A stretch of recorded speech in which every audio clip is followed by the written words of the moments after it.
केंद्रीय बजट 2024-25 में रोजगार, कौशल विकास, एमएसएमई और मध्यम वर्ग पर विशेष ध्यान दिया गया है। बजट में रोजगार और प्रशिक्षण के लिए 3 योजनाओं की घोषणा की गई है। प्रस्तुत है एक रिपोर्ट। 3.0 सरकार के पहले बजट में मुख्य फोकस 4 श्रेणियों गरीब, महिला, युवा और किसान पर रहा। इन 4 श्रेणियों के माध्यम से सरकार ने ये सुनिश्चित करने का प्रयास किया है कि विकास का लाभ सभी वर्गों तक पहुंचे। बजट में वित्त मंत्री ने युवाओं के लिए कई महत्वपूर्ण घोषणाएं की। इनमें पहली इंटर्नशिप और पहली नौकरी पर सब्सिडी देने से लेकर प्रधानमंत्री मुद्रा योजना के तहत मिलने वाली राशि को 2 गुना करने का ऐलान शामिल है। बजट में पहली बार नौकरी पाने वाले कर्मचारियों को 1 महीने का वेतन देने की घोषणा की गई है। इस योजना के तहत पहली बार नौकरी पाने वाले कर्मचारियों को सरकार 15,000 रुपए देगी। ये रकम सीधे कर्मचारी के खाते में जाएगी। आइए समझते हैं कि ये योजना कैसे लागू की जाएगी। सब्सिडी के रूप में 1 महीने की मजदूरी, वेतन अधिकतम 15,000। योजना सभी क्षेत्र में होगी लागू।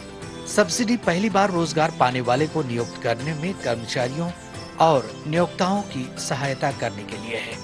प्रति माह 1 लाख रुपए से कम मजदूरी वेतन पाने वाले व्यक्तियों के लिए योजना है। सब्सिडी का भुगतान 3 किस्त में किया जाएगा। कर्मचारी को दूसरी किस्त का दावा करने से पहले ऑनलाइन वित्तीय साक्षरता का अनिवार्य पाठ्यक्रम सीखना होगा। अगर पहली बार रोजगार पाने की नौकरी 12 महीने के भीतर खत्म हो जाती है तो सब्सिडी की राशि नियोक्ता को लौटानी होगी। योजना से प्रतिवर्ष 1 करोड़ लोग लाभान्वित होंगे। इस योजना की अवधि 2 वर्ष होगी। This kind of a subsidy giving, one, you give the first one month salary. 2, you're also giving both for the employee and for the employer subsidy. So the applicable person for whom it is being given may even draw a wage up to 1 lakh rupees.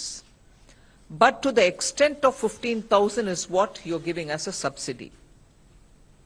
The installments, as I said, for the first 1 month wage that you want to give will be done over 3 installments, direct into the first time employee's account.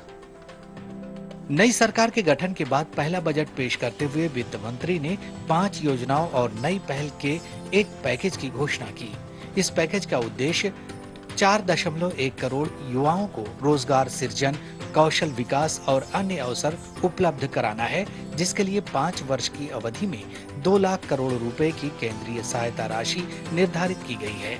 सरकार ने शिक्षा, रोजगार और कौशल विकास के लिए 1,48,000 करोड़ रुपए का प्रावधान किया है। Bureau report, DD news.